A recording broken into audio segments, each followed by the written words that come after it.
Yes, ladies and gentlemen, Friday rolls around again on the bus. It's coming around all too quickly these days. Before we know it'll be Christmas time again. But seeing as it is Friday night, of course, as I always say, you know what that means. It is time for that Friday feeling on the bus. And as you can see, once again, myself and Liam are your drivers tonight on the bus. And Liam, wise man, Canada's favourite Tim, how are you feeling, sir? Feeling good, feeling Friday. It was a laugh. I watched the bus last night and seen it went a couple of stops past where it was supposed to stop last night. So let's hope we don't have the same problem tonight, Phil. No techie issues tonight, I hope. But yeah, we'll. Aye, that was that's a good way of describing it. A few stops past, yeah, that's one way of putting it. But no, there should be no technical hitches tonight. I should be able to press the stop button when I need to. But yes, of course, folks, yes, we're here once again doing our usual shtick on a Friday night. We're here to talk about Scottish Cup. Celtic are back in action this weekend because the games just keep coming freaking fast. It's just weekend, midweek at the moment. So Raith Rovers are the visitors tomorrow in the Scottish Cup. We are out to defend our trophy to try and acquire another treble. So yes, a very important game tomorrow. Every Scottish Cup game, treat it like a cup final right now because, yeah, we want to get that treble. So, yeah, Raith Rovers are coming to town. So, we'll talk about that. We'll have our say as well on the scintillating performance through the week as well because, yeah, that was fantastic. A lot of fans still buzzing from it. So, yeah, we'll get a wee say on that. And, yeah, we've also got a rather large Champions League game is looming as well. So, terrifying, some would say, but yeah, we'll have a wee talk about that. And there might be a mention of a certain left back as well. Sound the klaxon, because yes, his contract talk is back in the news again. So yep, got plenty to get through tonight. But before, of course, we do all that, let's do all that good stuff. So of course, hit the old like button, out with the old traction on YouTube. The algorithms appeases them. So guess the bus recommended in more people's inboxes on YouTube. So yep, hit that like button, and people who watch many Celtic podcasts, if they haven't discovered the bus yet, it might just help them discover it. Of course, if you've only just discovered the bus and haven't done so yet, hit the subscribe button. What are you doing? We've just passed the 5,000 mark. Only takes a couple of seconds to do. Keep us in your life that wee bit longer. And of course, let's see who's in the chat tonight, so you can get involved in our chat. So it's a busy one so far. We have got Monty, we have got Ryan the Celt, Jim C, Graham Tyrrell, he's here. He's armed with his Greg Taylor klaxon. He's got it ready. Who else is in this evening? Joe Henry is in tonight. Boise is even in the chat. Hello, Boise. He's there. Who else? We've got Smell the Glove is in. Kierdo is in. David Logue's even in as well. Welcome aboard, David. Take your usual seat, please, my man. Who else? Jim C. Devo. Yeah, we've got loads of people in tonight. Loads in. Yep, Stevo, Teresa, yeah. So yeah, all of the favourites, as I always keep saying, all killer, no filler. And of course, so you still head over to piesports.com and use that code BUS1888 and get 12.5% off all your tasty pastry treats. And a mystery player is that what I see coming over the hill just now? Do you want a wee teaser, Liam, to get that old brain stimulated at this time? So tonight's mystery player hidden behind the Boise Bus logo. He's played for 6 clubs in his career. I think it's a bit of an easy one because one of the clubs is a bit of a giveaway. But here we are. It is. The 6 teams are Charlton Athletic, Luton Town, Aston Villa, Pisa. Then he played for Celtic, and then he went to Chelsea. So, yes, who is the player hidden behind the Boise Bus logo? We will talk about it at the end of the show. But, yep, Charlton Athletic, Luton, Aston Villa, Pisa, Celtic, and Chelsea. There we go. So, we'll revisit that later on. So, yeah, let's get on with the Friday feeling, Liam. Let's get into it. After Wednesday night, panic. What panic? All this talk about a lack of goals and not signing a striker. We just go and put 6 past Dundee just like it's nothing. For the second year in a row, a midweek game against Dundee in February against, and it's at Celtic Park. And yeah, we hit them for a 6-goal margin. We beat them 7-1 a year ago and 6-0 through the week. Scintillating stuff, as I say, all the panic, Liam, about lack of striker options and forward options. It was a perfect remedy. Have Celtic gone a long way to sort of calming you down after the way the window ended? How are you feeling after watching that Wednesday night? I tell you what, after that, I felt great. But see the first 25 minutes, I got to admit it, I was sitting there thinking, before we got that penalty, I was thinking, we just looked cumbersome. It didn't look like it was working. It didn't. Wasn't like we were creating and missing loads of chances. We looked like we were falling all over each other in the midfield. And then after that penalty, don't know what happened. Team just settled in, and then all of a sudden, we started finding all these gears and cogs that were now in sync and working and perfectly, and it was fluid, and it was. I love seeing Jota doing the wee flicks and the tricks and all that. I'm a total sucker for all that stuff. I'm an old guy, like a bit of flair, like a wee bit of swagger in my football players. That's to me, that's the Celtic way, and I felt that was it. First time in a wee while, swagger was back. Yeah. Well, I'm glad you mentioned Jota there because he's looking pretty sharp already. There's a lot of concerns, Liam, about match fitness and whatnot. And I think after his performance coming on at Fir Park, I thought for that last half hour he came on, so he looked quite lively. Obviously, he gets the goal. It's a great pick out from Maeda to get the ball across to him. He looks for him, finds him, he gets the tap into the back post. And yeah, Wednesday night, I thought again, you talk about all the flicks and that, they were all there. He was looking for it. And of course, he did set up one of the goals. He did get an assist for one, an absolutely brilliant cross for Dyson Maeda, who, of course, Brendan Rodgers has now said is channeling his inner Henrik Larsson with his header at Fir Park and a diving header at the back post there, something Henrik was always good at. And he even chipped the goalkeeper as well. But Jota, I say it's exciting to see him back. And I don't know, I know it's still early days, but I was a wee bit like, oh no, that number 7 shot's a bit cursed, isn't it? But I've got a good feeling this number 7's going to work out okay. The curse might finally be broken, Liam, because he's looking lively right now. I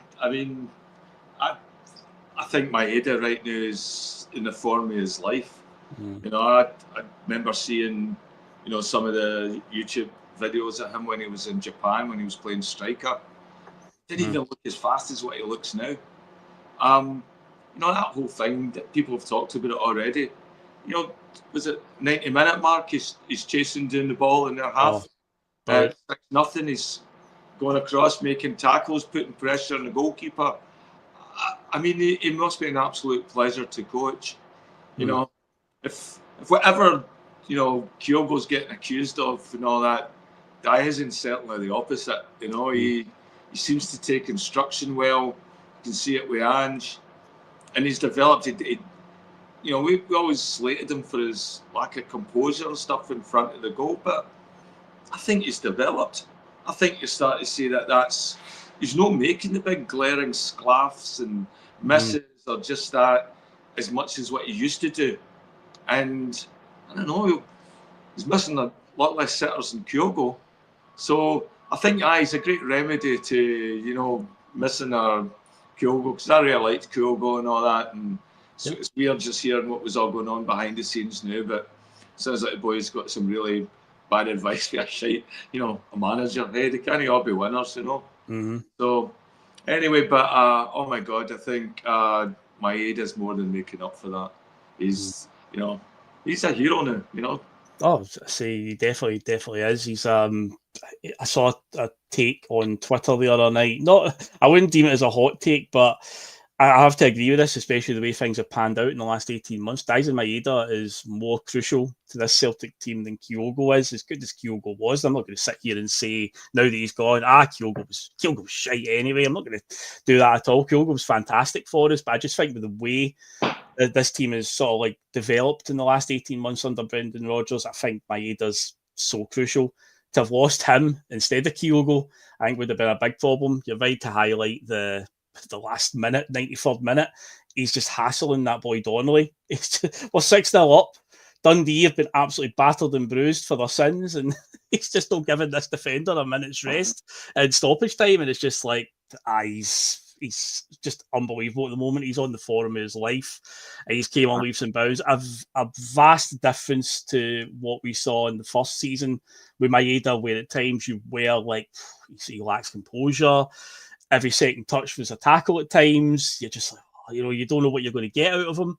But nowadays, man, it's he's one of the most vital players in the team. And when he is bearing in on goal, you're confident that he's going to put it away now and not sky it over the bar or, just hit it right at the keeper. And say that goal on, Wednesday night, the fourth one, say fantastic. The whole move from start to finish, just the way this Celtic team have played for the last 18 months or so, and just playing out for the back, and just seem to find a rhythm at that point. Just really quick movement, getting it over to, and then the pass from Engels.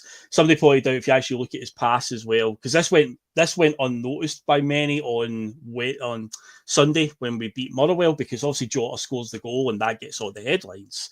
But the pass from Engels into Maeda's path, and he tries those type of risky passes in pretty much every game. Sometimes they come off, but in recent weeks they have been coming off, and of course he did it again on Wednesday night. And it's his pass, and even though the defender does get there first, it obviously has enough power on it and enough direction that the defender can't control it. It's into Maeda, and again, like maybe Maeda a year ago, you wouldn't know what was going to happen next. I don't even think Maeda even knew it was going to happen next, but no, he was cool and calm, and the way he just lobbed it over the goalkeeper. I say Brendan Rodgers is out here comparing it to Henrik Larsson with his headers, and he scores a chip down at the Jockstein end just a matter of days later. But Engels, let's just talk about him then, because a lot of fans have been quite critical of him about the price tag and whatnot that we paid, and expecting a lot better. He has had some up and down performances, some hot and cold ones, but I do think in recent weeks we're starting to see the best of Engels. What do you think, Liam? I think you're starting to see it, aye.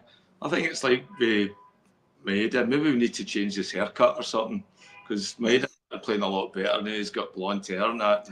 Oh, don't shave the hair off. When now he's got hair, he seems to be better with hair than bald, Maeda. It's weird. I mean, I never liked Engels' hair when he came out. It kind of looked weird. It was like a woolly flat cap or something like that. I'm thinking, Christ, is that what's cutting about in Germany right now? It's like, get him down to one of your barbers, get that sorted out. Come on, David. Another one for you. He's always looked one of the players that looks like he's got all the qualities and all that. All the people that have coached boys can see him, see that he's got all those attributes and all that. But you see a lot of big boys that are athletic and all that go to a certain level in football and then don't progress. So what he's got is he's got an eye for a pass now. When you watch him setting up Maeda for that one, it was like the way he scans and the way he looks up and all that to see that run, you could tell that he was going for that. And even the way he positioned the shot to shoot it as well, you could see he was trying to curl it in and all that as well. So there's definitely a football brain there. And that's the one thing, athletics and all that, you can't steal, can't teach, you got to have that football brain, that instinct of seeing movement as it's happening in real time, and then adjusting everything in your body so that when you're putting that shot through, it's curling, it's got the right amount of power and all that. And I think that's timing. So once you see that timing part of his game starting to develop, I think we'll see more and more from him. His goal was good. I think it took a wee deflection. It did take a wee deflection, but it was so sudden in the stadium. There was like a sort of stunned reaction by the fans because there's a way pinged in off the crossbar. It's about 25 yards. But it was a fantastic finish, even though it did take a wee nick off the Dundee player. Great goal. Yeah, and so just to see him getting a bit of joy, as well too. Like, that's a couple of good games in a row, and that's brilliant timing for us as well. I want to see our boys going in against Bayern Munich with that sort of confidence. So we know Rodgers going to play him in the Bayern game. He's played against them before many times, in Germany. But I think we've got that right amount of confidence with him going into that game, and I think that will be important for us as well. So I hope to see more of it. Don't know how much he'll play this weekend. Don't need him a lot this weekend, but what I've seen so far leading up to this game, I am confident he'll be the one that starts in that position, and we'll start to see something better from him. How good would be a European goal for him from open play? Oh, aye. We'll take the penalties as well. Yeah. Well, that's interesting about the penalty as well, because naturally the way it's worked with Celtic in recent years with a, quite frankly, abysmal record at penalties. Usually somebody gets a shot, they score a few, and then as soon as they miss one, they get taken off it. But of course, he did miss one against Young Boys at Bern. And of course, we got a penalty through the week, much to the chagrin of certain other fans who were watching, no doubt. Because the reaction on Twitter said it all. I didn't even, in the stadium, I didn't even click that it was a penalty, because Austin Trusty doesn't really shout for it, but you see the replays and the player falling down and pulls his shirt, and it's like, it's a penalty. So obviously it got reviewed by VAR, it was given. But yeah, Arnie Engels steps up and he tucks it away. He actually changed his direction. Normally he's always went down to the keeper's left-hand side or right-hand side as you're looking at the goal. This time he went the other way, and the keeper did dive the right way, but just couldn't get there. But I thought it spoke volumes that they just went, no, we'll just keep him on penalties, Liam, because again, the word you used there, but confidence. It would be, this is a boy that, he's had some hot and cold performances. He's probably aware, of some of the criticisms from some fans and the groans that you'll hear in the stadium. So I think it was a good move from Brendan and if it was Callum McGregor that made the call or whatever, if we get a penalty, you're still on them. And yeah, because again, Liam, I say confidence is key, especially at the young age he is, mate. Aye, you think that Jota would have took that penalty? In the stadium, when they were doing the review, I did say to my mate, I hope they give it to Jota. But then in hindsight, it was the right thing to do to keep Engels on it. Because again, from a confidence side of things, you don't want to, that might be a bit demoralising for the boy. But at the time, I had the stars in my eyes, like, get Jota on the penalty, just for the moment when he scores a goal. But no, it was the right call that they stuck with him. Aye, yeah. So interesting now that I feel confident we got two guys on the park that can take penalties as well. As long as none of them do that stutter step, I'm fine. Hate them. He would have saved that if he'd have done that's what we said when we were watching it. If he'd have stutter stepped, that goalkeeper would have had that one. So I think it was the power that got it by that goalkeeper. The goalkeeper guessed right, and he eventually got there, but it was in the back of the net before then. Yeah, it was. And also the other main story, I think it's good to see Adam Eder now getting goals on the regular after, again, a bit like Engels, a bit of an inconsistent spell. And again, maybe it just comes with the price tag, just expectation and whatnot. We actually talked about it on the Friday Feeling a few weeks ago at the end of 2024. We did a sort of like picks of the year, and one of the things, the disappointing thing, I think you'd said that Eder was a disappointment when we got to that topic. Because again, price tag will inflate expectation. And up to that point, he'd been really stop-start, hot and cold and whatnot. But, since Kyogo's left, I think he's looked like a man on a mission. He now looks like he's got that endorsement from the manager and just been told, well, you are now the man.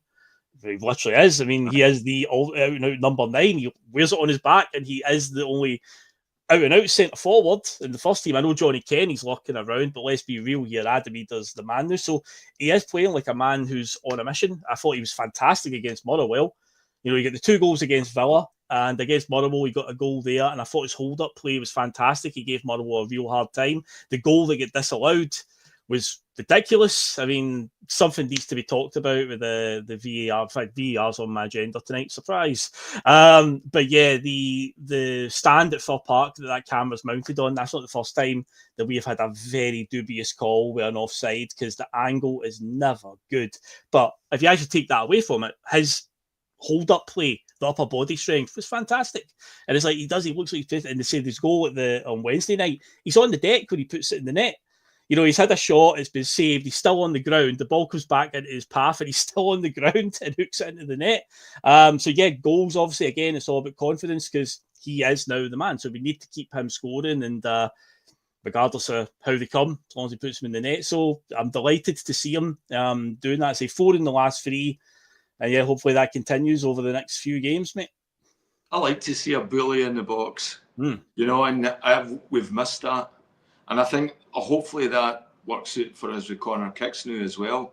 One thing about Kyogo and all that, you could put pressure on him and move him around. He was fast and all that, but I think Eder brings you a different dimension where it's shoulder to shoulder with guys, and he's just as big as any of the defenders. And so they're quite worried about him as well.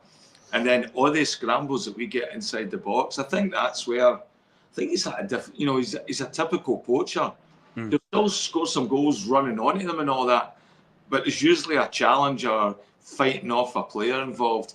I was really disappointed in the start to the season. I questioned whether he had the emotional, the mental sort of characteristics you need to play for Celtic. I was wondering, did he have that killer instinct? And then we seen that goal against Young Boys, and you could see it in his face and that. And then he's moved on since then. And that's it. You just see the emotion pouring out his face. He knew it contributed. He knew it provided value to the teams, and he knew that the provided value to the fans as well. And so you got, I call myself on that one. I was wrong at that point, but he's overwhelmed me now about his contribution, and I hope he keeps up. It's all about consistency. At Celtic, you've got to do it every single game. So let's see if he can get that part of his gamemanship down as well. Big time. He's vital now because he is literally the man now in the terms of the centre forward position. So, just keep it going, Andy Meader. But let's get out of the way. We're 21 minutes in. Let's just get to it. Oh, Graham Tyrrell, while you're in the chat, make sure you've got the klaxon ready. But yes, Liam, what are you going to say? Phil, there was a lot of a chat about Kuhn. I commented that as well when I was watching the game. He looked like he was really pissed off. He looked like he did not like being sat down. And you could tell there was an edge in this game even after they scored.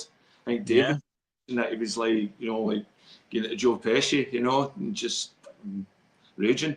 So hopefully that's a good thing. That competition. Competition, exactly. There's a comment I started. It was Chris M said maybe the Jota effect has made Maeda and Kuhn step up. Before the game, when I was watching all the players warm up in the stadium, Kuhn was, I think, Bernardo and can't remember who else it was, like Ralston, say for instance, were kind of, I don't know, they're kind of bamming him up, putting an arm around him, having a bit of a joke with him. So I wonder if he was in a wee bit of a huff because he was on the bench. But again, it's all about getting Jota some minutes now because Jota's going to have to play against Bayern Munich and Maeda can't play. So Kuhn and Jota will be playing. But we'll be talking about the Raith game soon, and I'll be interested to see what Brendan does with that one, with the Bayern game in mind, with Maeda being unable to play.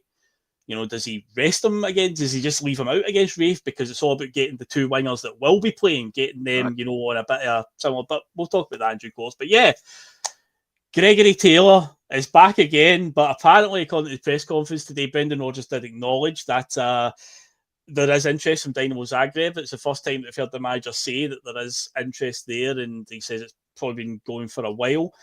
A few outlets are saying that it's done. Apparently, in Croatia, one of the media outlets says that they have their windows open a bit longer, but they've Dynamo Zagreb have announced that they're signing a player outright just now, and they've got a pre-contract deal arranged, but they haven't disclosed who that is. Most people think it's going to be Greg Taylor. I didn't realise this. Obviously, when we played them at the time, of course, our comments were, they're not up too much, this mob. We should have definitely done them, to be honest. That was a 0-0 draw, and we could have definitely went for the jugular there. Turns out, since we have played them, they've changed manager, and it's now Fabio Cannavaro that's the manager. Because when I was watching them play the highlights when they played Arsenal in the next round of Champions League games on the same night we played Young Boys at Bern, the manager on the sideline was Fabio Cannavaro, former World Cup winner, Italy legend, Real Madrid player, Juventus. So quite an exciting in terms of his playing career. I don't know if he's a manager because I think he's still quite early in his managerial career. But as Fabio Cannavaro talked Greg Taylor into signing that deal. I think he's definitely going. I think by now, if Greg Taylor is going to stay, I think something would have been agreed. Although Brendan did still say that he's still hopeful to keep him. But of course, we did bring in Jeffrey Schlupp on deadline day. He did come on through the week.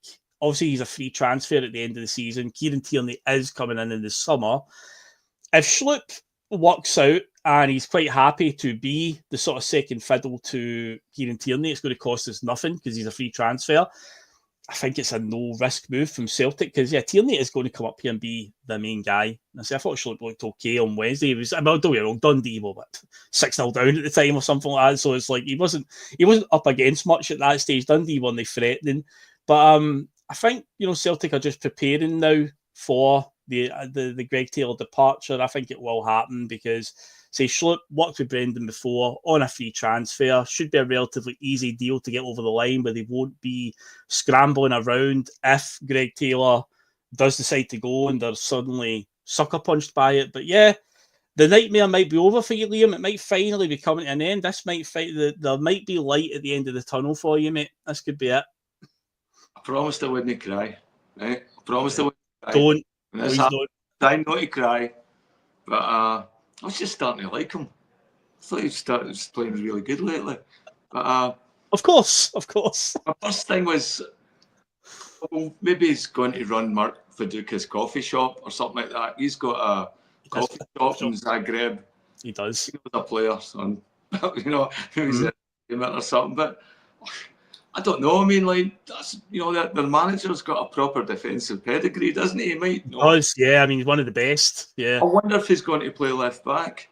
Maybe they are moving him into. Maybe they've got another inverted fullback role, or maybe this guy fancies him as a midfielder. I don't know what it is, but I've seen Dinamo Zagreb. It's don't know Croatia as well as I know Bulgaria and Serbia, especially in football. But I played enough with plenty of Croatians, and I tell you what, they're tough bastards. Yeah. And so it's not like he's going to be going to a less physical game. In fact, it's physical and it's dirty, and so you'll not be getting, be a wee bit of a target on him as well too. There's a lot of Croatian boys. I've got a lot more desire to get out of what their situation is through football than what it has been like sort of middle class Scottish. So the competition's going to be fierce, not just in the league but also in his own team to get him out of that position as well. So I wish him luck. I mean, Eastern Europe's a wonderful place. I've been to Zagreb. It's beautiful. A lot of cool clubs. People are really cool, fun. It's amazing. It might be I think it'll be a great experience for the boy and his family. Might be experience for the fans, but that's just my opinion. I never hated him. I played 6 years for Celtic. Wow, and I think he's very fortunate. Well, he's done it all. I mean, for me, Greg Taylor's definitely been the worst that I've seen over the last few years, and because there's been a few other left backs that have came in that, God, doesn't even bear thinking about. Diego Laxalt, Volleyball and Golly. Yeah, there was a few questionable ones there, but he has done it all now. Realistically, I do not begrudge the boy if he wants to go somewhere else, because sometimes Celtic can be victims of their own success. He's done everything. He's won every trophy that he can win. He's won trebles and doubles and whatnot. So fair enough if he wants to go and try it. See, we thought Dinamo Zagreb weren't up too much. We played them, but they are successful in their home country. They are the ones that win the league majority of the time. They've got a World Cup winning legendary manager right now in Fabio Cannavaro. So yeah, fair enough. If he wants to go and learn under him, then yeah, fair play, man. See, I didn't really, obviously they've changed manager since then, but at the time, yeah, it was, he's obviously met with Cannavaro, and yeah, if that's the case, if that's what's going to happen. So Brendan Rodgers is still toeing the party line and still giving it we're still hopeful of keeping him. So you never know. There might be a twist in the tail, but I just feel like at this stage, we're that late on, I can't see it changing. But yeah, watch this space, I guess. But as I said, Liam, the nightmare might be over. But yeah, let's turn our attention there. I mentioned earlier on about VAR. This is more a general Scottish football thing, but VAR's back in the headlines again, Liam. Oh, here we go. Dundee United and St Mirren have been chirping up about it now. Have you seen this story? Dundee United have withdrawn from now hold on, I wrote this down here. They said the statement says Dundee United have called for VAR reform due to what they see as inconsistent interpretations of the laws of the game. Yeah, welcome to the club. We can point to a few of those in the last 3 years that it's been around. And they have now withdrawn their representation from the Scottish FA's key match incident panel due to concerns over the body's purpose. And St Mirren have also released a statement as well. They're unhappy about a penalty that they never got against St Johnstone. And as I said earlier on, we're talking about VAR at Motherwell in particular. It's not the first time that we've had some really dodgy decisions with the camera. And for me, it's a case of if you can't 100% conclusively say he's offside at that angle, then I think you've got to give the benefit of the doubt to the attacker. Although the one 2 years ago in the League Cup game when Jota, I believe, played the long ball to Maeda, and it was Maeda went through and chipped the keeper, or was it vice versa? Maeda played it through for Jota, and the angle they used on that one was an absolute joke. And it's like, so there's a lot of inconsistencies, but here we are again, Liam.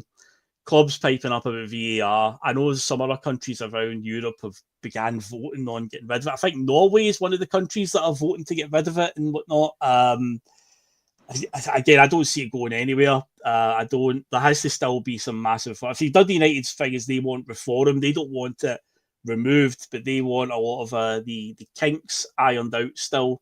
But yeah, do you think we'll see the back of it? And what do you think is there a solution anywhere other than we just need better guys manning it, or is it just more money is needed to make it better? Well, I think it has to evolve. Like any sort of technology, you're looking at 1.0, 2.0 right now. You know, an iPhone, 15, 16 or something now. So, you know, I think there has to be an evolution of the technology, but where it really lets itself down is the proof points. You have to prove any good argument with proof, right? And when they show you these angles and they show you that red and that blue line and the line going up, and it's like, and if you're looking at that and you can't form any sort of sense of judgment from what they're offering is, well, look, here's the proof, it's right in front of your eyes. And if you're looking at that and you're saying, wait a minute, that's a con job, that's telling me absolutely nothing. You're making a binary decision like that versus that, you know, show me that, well, here's the conclusive proof, his shoulder and that shoulder. No, so that's one of the points you can improve right there. Get rid of that as the proof point of look to see, you know, how we made our decision. Show it a better way. If there's something else that someone else is seeing, if there's some sort of things like in a European game where you can see how they sort of like they come out of the grid, sort of like that, like whatever body part sort of like it's coming through a screen, you know, through a mist of that, you can look at that and then you can say, okay, yeah, I agree. And you know, it just takes out any of this sort of stuff. So that's it, offsides and all that. The other stuff that goes for the sort of decisions that are based on the conduct and that sort of thing, well, I think that's transparency. And it comes to releasing the audio. Have an audio on there so that they have to justify their decisions. It's anonymity. It just, all it does is it you know, it hides, you know, incompetency.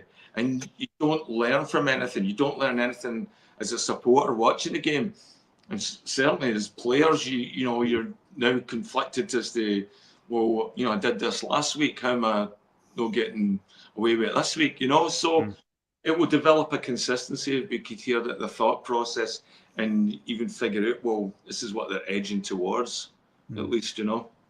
So it's got to evolve. Oh, big time, big time. So one of my biggest problems with VAR when it was coming in was because obviously England got it before us, and I mean they're still having shockers with it. I think David Logue said in the chat there that they've admitted like 17 errors this season that have been completely wrong. But yeah, one of the things that always bothered me was if an arm was offside, and it's like you can't score a goal with your arm. Why is that an issue? And of course, they've won last week at Motherwell, where he does leaning. It's basically like he's leaning a bit further forward because obviously he's beginning his run, and it looks like it's like his shoulder and upper arm that are deemed offside because his feet are obviously on the line, and it's like it's absolutely it's like, but that's a part of the body you can't score a goal with. So surely again, you've got to give him the benefit of the doubt. It's not like he's going to pick the ball up or something with his hand. It's like you can't score a goal. That I say, but in England, I remember I was watching a Liverpool game. It was the first season it came in, and they disallowed a goal because like a cross had came in, and Sadio Mane, his arm was sticking out. He went to run, and his arm just naturally went like that to maintain his balance, and that's what was deemed offside. It's like, but he can't score a goal with this part of his body. Why are you doing that? So they're the type of things that annoy me. I say Motherwell in particular, their stadium, that side.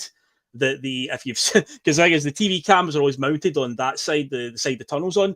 But if you see it from the other side of the park, there's only 3/4 of a stand because the street the Fur Park is on, there's gardens there, and they can't build the rest of the stand. Essentially, there's nothing there. So it's like they're very restricted in what they can do, but they've got a stand on the other end that is the full length of the park. Perhaps they should look at mounting a camera on that side of the stadium. Maybe that's an idea, but anyway. I mean, there's loads of ways to mount cameras and that. I mean, we're not in the dark ages. You don't have to invent anything. You can go to the local shops and buy it. Go to the mall. I think what you will see, and predict this, is that by the time the World Cup's here in North America, I think you might see a completely different version of VAR that might be sort of like augmented by AI. That would be a sort of thing, whereas you've still got one person making all the emotional decisions on the park, but these sort of things like interpretations of the rule, you'll be able to get a much more black and white version of, is it allowed or not, and less of some of their interpretation in the grey areas, and at least having a better understanding and, be able to watch it, how they can't just see it on their watch, have a screen on their arm with it running about and all that. Yeah. Loads and loads of ways you can do it. And World Cup's in 2 years over here. So, you imagine, they're jumping over, hand and fist to try and figure out how they can adapt football to the small screens and, do different platforms and things like that. Because TV is very invested in football here. Yep. And so that's where you could see some of that technological shift coming from. I think as well, and Scott Wallace has nailed this as well, does VAR mean refs are going extinct? And then he obviously makes the jibe about Rangers fans unemployed. But see the first point of there, or the first part of his point, referees going extinct, I do think that's became a problem in recent years. I think it first came in, I think they began doing it at the Euros in 2021, the Euros that were rearranged because of the COVID pandemic. And they were telling linesmen to not flag until basically the ball's in the net. And then you can put your flag up, because to me, that's developed a sort of laziness with the linesmen where they're like, well, the VAR will basically bail me out. And referees seem to be not willing to make a decision on the park. You're getting these penalty decisions and it's going by we talked about the other night, Wednesday night. The referee was looking right at it, saw the Dundee player pull Austin Trusty to the ground by pulling his shirt. He's not far away from it. And instead it's down to a guy in a truck to tell him, by the way, that's a penalty. It's like if the referee makes a decision on the park and then VAR steps in and says, actually, you're wrong, fair enough. To me, it means the referee at least has as we say a lot on the bus, the courage of his convictions to at least do his job. But it feels like to me a lot of the linesmen and referees now are just like, VAR will do it for me, and it's re-refereeing the game. So that's one of my bigger gripes with it as well. He was a weird referee for us. I mean, weird looking boy, isn't he? But he was really preoccupied with a lot of all the stuff that was going on in the box. In fact, he was way too over the top about it. The more a fuss he made, the stronger it got. And you could tell that anytime there was something going on in the box, he just wanted to blow the whistle.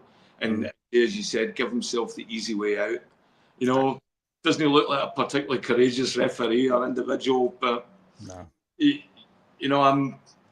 His first instinct was just to call against Celtic when everybody looking at it just couldn't even see what the trustee did. I gave it all away. So it just shows you how they've got some of the refs have that inbuilt bias to just sort of blow the whistle if anything happens in the box, but low consequence because it's going the other way. Different situation. As it showed, it took VAR to find that. Aye, well, we'll see what the next step is with VAR. So I don't think it's going anywhere anytime soon. And it's good that Willie Collum comes out and does his wee YouTube show every month and basically says, "Yeah, we got that wrong. We're sorry. We'll learn from it." Then maybe the next month the same thing happens again, and it's rinse and repeat. But yeah, we'll see what the next steps are. But Dundee United and St Mirren are obviously making some noise about it. Makes a change. The SFA are probably like, what? It's not Celtic or Rangers that are making any noise about it. It's two teams from outside the Glasgow bubble. So they'll be a bit perplexed. Like, what do we do with this? A complaint from a team that's not Celtic or Rangers? What do we even do here? But yeah, they're obviously pushing for some kind of reform. So we'll see if there's any fallout from that and what the future holds for VAR. But speaking of the future, in a few days, Liam. Before we get to the Raith Rovers game, obviously just looking a wee bit ahead, because you won't be on again probably until next Friday, maybe. So Bayern Munich, mate. Bayern Munich. This is coming up. How quickly it all turns around. The draw was just last week, and here we are. We're now just imminently approaching it, and currently top of the Bundesliga. Last I checked, they were playing tonight, and they were beating Werder Bremen 1-0. Harry Kane's got about 20 goals this season. He's also backed up by Leroy Sané and Jamal Musiala. You've still got guys in the team like Thomas Müller who are still capable of a goal here and there. It's obviously a heavyweight tie. It's one that we should just embrace. I know it's the wrong idea just to go in and go, let's just, whatever happens. It's a tough one to go. So at the end of the day, this is what we got for the position we finished in. Again, with hindsight being a wonderful thing, if we'd gone for a bit more against Dynamo Zagreb, we might have got ourselves in a better position. Had all those goals counted against young boys of Bern, our goal difference would have been better, and we could have maybe got a better position as well, because ultimately that would have played a part. But yeah, we go into it now with minus Maeda. It's going to be Jota and Kuhn playing. Adam Ida's going to be playing further. So are you excited first and foremost? Nervous? How are you feeling about Wednesday night, mate? Can you be a happy clapper and a bedwetter? Because I seem to have just, pendulum between the two of them all week, where I was really annoyed at the board. Didn't look like they took this game seriously. And I listened to Mark and Russell last night and, fully agreed. There was a lot of really, really good points made yesterday about this team and just what their approach to this game is. And I don't know, I'm excited every time when I see Celtic playing well. At the end of that game, I said I didn't like the way they were playing at the beginning of the game, but by the time the game ended, I was well entertained, and it had me looking forward to the next time I got to see Celtic on the pitch. Ask me 5 minutes into the game when I've got, when you've got wee Alphonso Davies running up against, and then trying to turn. Alistair Johnson. It'll be Johnson who'll be up against on that left side to right side, yeah. Greg Taylor running about trying to control Harry Kane or something, So yeah, there's a bit of hesitancy. There's no fear, but I just wish we'd had a better crack at it. I think even if we got the players we got in earlier, they have a chance to at least bed them and all that. I liked what I see out. Was it Schlump? Schlupp. SCHLUPP. Schlupp. Schlupp. Yeah. I mean, he had a bit of presence about him. It was one boy gave away, there was another boy turned his head, it ran out the park. I mean, that's to be expected at that point. But I like somebody that can switch into beast mode as well and can maybe throw it about a wee bit as well. I think we're getting into a much more physical fights where players are much more athletic and all that. And I think like the way Alistair Johnson is, I'd like to see that mirrored on the other side as well, where we're not getting bullied, particularly in our box. And so he looks like a guy that would be quite difficult to bully. But yeah, I'd like to see him develop and all that. And he's played a lot in the English league, Ghana International. Did you see the clip, the comment I've got from Graham Tyrrell said, did you see that clip doing the rounds this week from that Open Goal podcast of Blair Spittle that plays for Motherwell? Aye. Saying that Alistair Johnson called him a little bitch. So Graham Tyrrell saying Johnson will call Alphonso Davies a bitch. There you go. Hockey players, I loved playing. When I used to play in Toronto, it was like the chirping on the park. It was all brilliant. And I tell you what, Americans might know if they say it's sense of humour, but Canadians, that's why all your guys in Hollywood and all that, all the big comedy stars, Jim Carrey, Mike Myers, Norm Macdonald, all Canadians, and they're funny as fuck and they're hard as nails. And you get to like that sort of patter when you're playing, and I'm glad he's keeping it up and got this sort of boys, It's like, yeah, what's a wee bitch? I know he's a wee bitch for, like, that actually made I saw that in the news. Like on a feed, it was like trying to stitch Alistair up as being, I don't know, like what do you call Yeah. But yeah, it's that clip was hilarious where Blair Spittle says after it, he just turned around and went, "That was a bit uncalled for." The most civil reply ever. Instead of having a bit of a verbal joust with him, he's like, "That was a bit uncalled for." But yeah, I thought that clip was funny. But yeah, James, the say Alphonso Davies, he'll be one of the many superstars we'll be up against. But see, we just need to go in, just do what we can, and we'll just see how we come out. And of course, the other news that came out today is that Celtic fans will be able to travel to Munich for the away leg. This time last week, it looked like they were not going to be there. We were talking about that also in the Friday feeling. But yeah, it looks like they will now be allowed to travel. Celtic argued their case about how one fan shouldn't punish, his actions shouldn't punish thousands, and UEFA seem to agree with it. And obviously they've let Celtic away. So for the love of God, if you're going out there, do not set off a flare or a smoke bomb or anything. If we score a goal or whatever, just don't, please. Because I worry that the next punishment will be a home game gets behind closed doors, and nobody wants that. Celtic Park's one of our best assets on a European night, so we need to bring the noise at Celtic Park. We can't run the risk of we've kind of got away with this one after UEFA were quite willing to punish us, but no, Celtic have managed to get it sorted, and yet fans will be allowed to now travel to Munich. So I'm sure whoever goes out there, they'll have a fantastic time, because it's a hell of a city and a hell of a country. And of course, I say Bayern Munich as well. I think I looked at the results in the run up to this.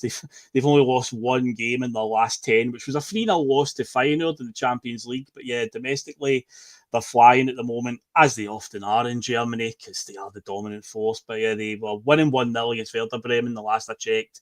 I don't know how that's going just now, how it finished. But yeah, bring on Bayern on Wednesday night. But before there, of course, we have got Raith Rovers in the Scottish Cup.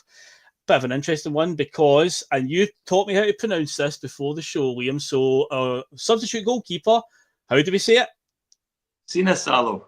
Sina Salo is going to start. Brendan Rodgers confirmed this. Of course, Terry has been having a premonition about this for weeks on end on the PMP about, we're going to need this guy, one day, and he's cold right now. How's he going to cope with it?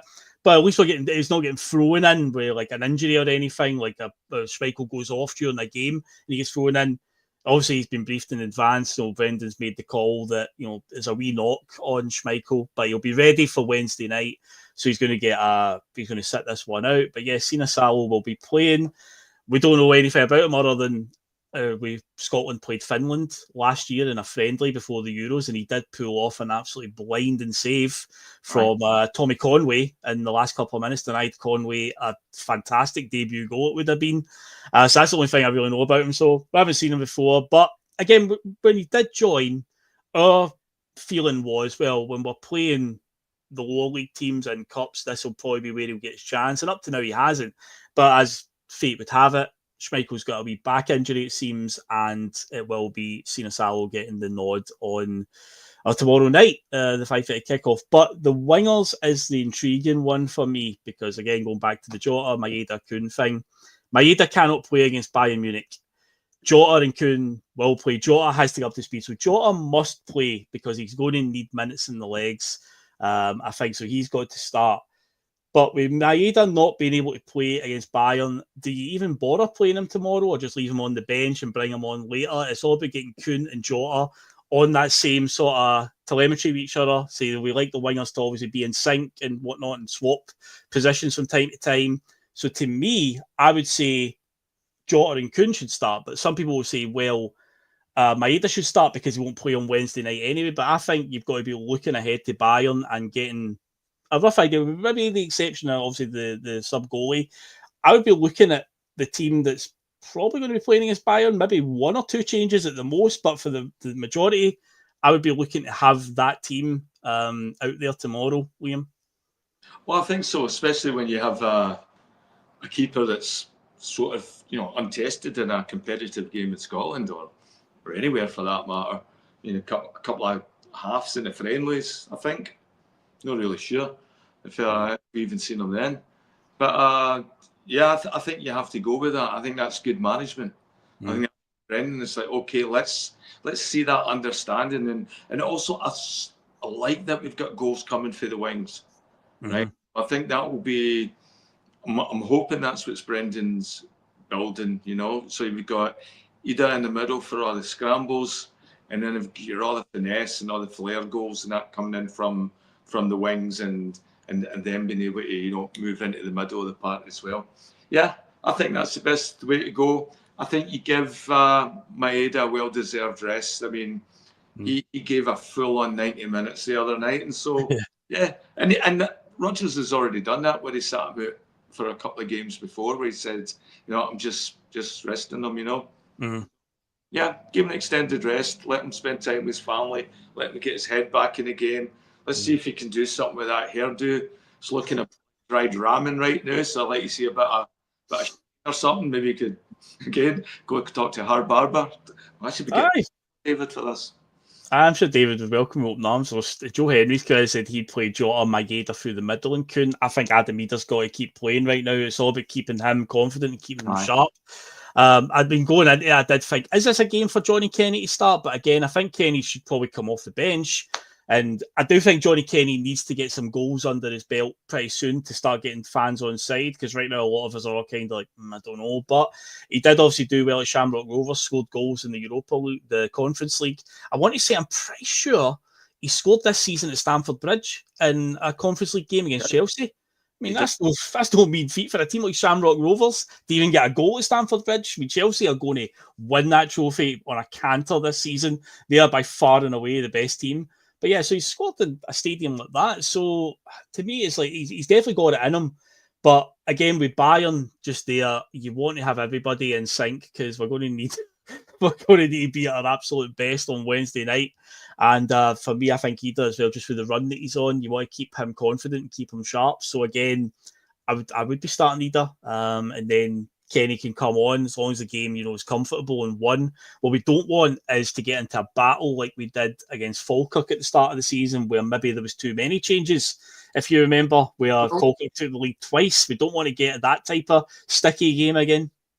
Well, you look at the two fullbacks we've got as well, like CCV and Alistair Johnson. Alistair Johnson still looks to me like he's playing the heart. We were talking about that when we were watching the game as well, and it's like, okay, so he rested him a week ago for Ralston, so you might see him giving Johnson a wee bit of a rest as well, see if he can improve a wee bit with his, I think it's his hip or so. So maybe you see Ralston in there. Yeah. You know, he's very protective of Carter Vickers, so he might get a wee rest. And the same with Callum McGregor. So there's plenty of opportunities to rest certain players that we think might need it and deserve it. But it's also, as you said before as well, how much of the team do you want to change? I mean, how high regard do we want to pay to Raith Rovers? You know, taking them for granted that we can just, you know, swap and change a big team. And I know it's up to Rodgers and what he's seen and what he's watched. I've not seen Raith Rovers play, but you know, can't imagine they're any better than Barry Robson, the manager. But they've changed their manager a couple of times this season. There was Ian Murray at the start of the season, and then they changed to somebody else. I can't remember the boy they took ages to appoint the new manager. They chased him for a while, and then he was gone. And now it's Barry Robson that's the manager. And also some breaking news as well. Hibs have just beaten Ayr United in the first game played in the Scottish Cup. It's on my telly right now. It's 1-0 to Hibs. So they're in the hat for the next round already. So they're... I think this the way this draw came out, for a TV purposes, I don't think it was a stellar one. I think Hearts and St Mirren was the only all Premier League game. I think that's Monday night. We're on the telly tomorrow night on Premier Sport. Rangers game against Queen's Park is on Premier Sport on Sunday. But yeah, so Hibs are the first team into the quarterfinals, and hopefully we will be joining them. But yeah, in terms of other positions, you've went through a few there. The drop off, like if CCV doesn't start and Scales comes in again, you would think that's fine. If it was like a Dane Murray or something like that came in, it might be a bit like, I don't know, man. But Scales probably would come in if it was a case of CCV was to be left out, just to keep him as fresh as possible. And with the midfield, the three midfield positions that he does a bit of rotation in, if Bernardo or McCown came in, if Engels or Hatate or even McGregor sat it out, it's not a massive drop-off there. Obviously, Yang is still lurking around, but again, I don't think we're going to see much of him. I think once James Forrest is back to fitness, and every press conference I've watched of Brendan Rodgers for the last 2 months, it feels like James Forrest is the only injury concern. He always mentions it. So when James Forrest does come back to full fitness, I think he'll be the one that will jump ahead of Yang in the pecking order, because I think it's safe to say the Yang experiment is over on that one. But for the time being, he is still looking around. But yeah, the drop off, at least in the wingers now, isn't too concerning now that you've got Jota back. So yeah, we should be okay there. But overall, yeah, I don't foresee many issues tomorrow. I can see us getting through in the end. Of course, with the new rules, there is no replays anymore, and the cups, it will be played to a finish, but hopefully it doesn't go through extra time and penalties.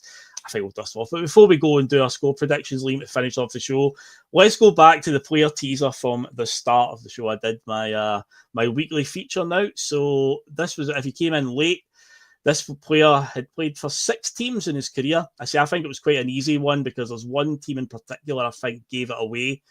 And the teams were Charlton, Luton Town, Aston Villa, Pisa, Celtic and Chelsea. So Liam, any idea who's behind the Boise Bus logo?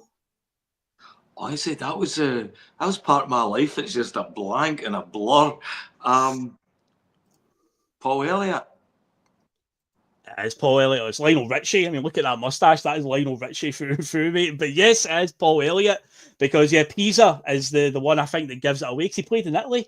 Because everyone remembers, obviously, he had the tie. Because again, obviously Paul Elliott was a bit before my time. I only really got into football in the mid-90s, and Paul Elliott was gone. But the stories that I've heard about him and the clips that I've seen of him, what a player. But I always known that he played in Italian football, because I always remember watching Football Italia on Channel 4 with James Richardson. And he was a regular pundit on that. But I didn't know it was Pisa was the team that he played for. When I looked up his club history tonight, I was expecting to see like a Fiorentina or a Juventus or a Torino or something like that. And I was like, Pisa? I was like, okay, that was a surprise. But yeah, Charlton, Luton, Aston Villa, Pisa, Celtic and Chelsea. One of the clips I've always seen of him that's always stood out for me is, unfortunately, I think it's a game that we lost, because sadly, it was a bit of the norm against Rangers at that time. But I think he scores in a League Cup final against them, and it is one of the craziest diving headers I've ever seen, because he's literally lying on the ground when he heads it in. He gets that low down. It's like a ball zips across the goal, and to get on the end of it, instead of like sticking a leg out or something like that, like you would try and do because it's that low down, he basically slides along the ground essentially and heads it in while he's on the ground. But I think we lost that game in the end, I'm pretty sure. But I say, from what I've seen of him and what I've heard, like my dad telling me, we talk about nowadays, Liam, every manager wants to play out for the back. They want, that Virgil van Dijk style centre back who's a great defender and is so cool on the ball. He could play midfield if he wanted. Paul Elliott was that kind of player, it seems. He was playing out from the back and whatnot. So yeah, a bit before his time when you think about it. But yeah, he was only at Celtic for 2 seasons. There was a lot of so I remember when Van Dijk came out, and a lot of guys that I knew at the time that had been to Celtic Park and were watching all the games when Paul Elliott was playing, they were making immediate comparisons as well, that Van Dijk best they'd seen since Paul Elliott, And you wonder what I've been. You're right. Different players in different times. Would have been one of these Rolls Royces right now that, would have went on. He had an absolutely brilliant career. Had a pretty good career as it is. I think now, those sort of attributes are hard to find. That physically could defend as well. Yeah, well, Monty's saying in the chat that he seemed to get booked every single week. He always copped a booking. But yeah, as I say, I remember I think it's a League Cup final we played against Rangers, or a semi-final or something, and yeah, he scores at Hampden. He's pretty much lying on the ground, the lowest diving header I've ever seen. But yeah, class player, save all the archive footage. And also, Russell always mentions this when he talks about the road to Seville. Paul Elliott was pretty much the pundit on every single game on BBC covered on the way to the final. He was always there, and as I say, from my old memories, I always remember him being on Football Italia with James Richardson pretty regularly as well. But yeah, great player. But yeah, it seemed like it was a contract era. I say contract. It was Celtic in the early 90s. Money was a bit tough at that point in Celtic's career. And yeah, they couldn't obviously keep him beyond the 2 seasons, and he went off to Chelsea after that. But yeah, fantastic player. But yeah, to see Virgil van Dijk, there was even a comparison there. Somebody had said he was like Virgil van Dijk, so it's this that defender that can play out for the back, a bit ahead of his time. But yeah, before we head off then, folks, we will do a quick prediction. So yeah, tomorrow, as I say, Liam, I don't see much in the way of problems. I think we'll dust aside Raith Rovers pretty easily. I'll go for, obviously, this other keeper in goal. We don't know what to really make of him, but I'll say he'll keep a clean sheet, and I'll go for my sort of usual 3-0. I think we'll get it done. Hopefully, the 3 goals come relatively quickly. We can start taking some players off and get ready for the big one on Wednesday night. God, we're going to need it all for that. But yeah, I'll say 3-0 to Celtic tomorrow. I think we're going to be like a fat kid on a Smartie tomorrow. I think it's going to be 8. Oh, lovely.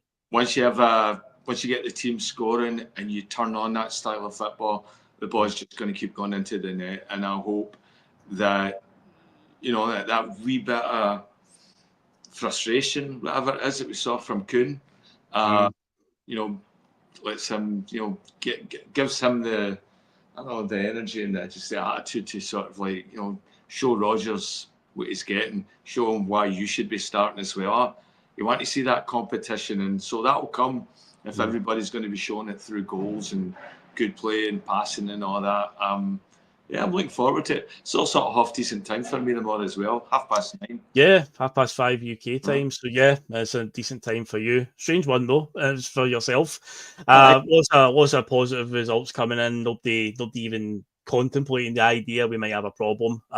So yeah, it looks like it's going to be cruising through into the next round to join Hibs. I say they're the only team that are there. So yeah, hopefully get through there. Nice easy draw in the next round as well, and keep that treble on course. So yeah, folks, that's another Friday feeling in the books. That's us just done over an hour. So yeah, we will head off now. Kierdo has said to me in the chat to mind and press the stop button, Phil.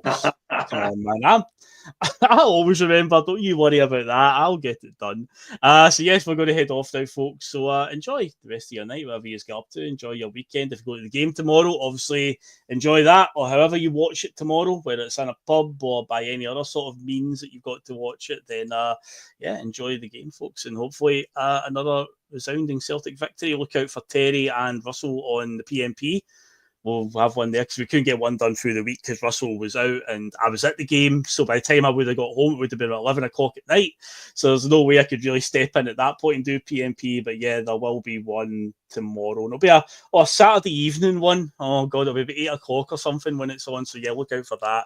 If you haven't done so yet, hit the subscribe button and you will be reminded when PMP is on the road. So yeah, do that, folks. And yeah, we're heading off now. And yeah, we'll catch you on the next one. See you later, guys.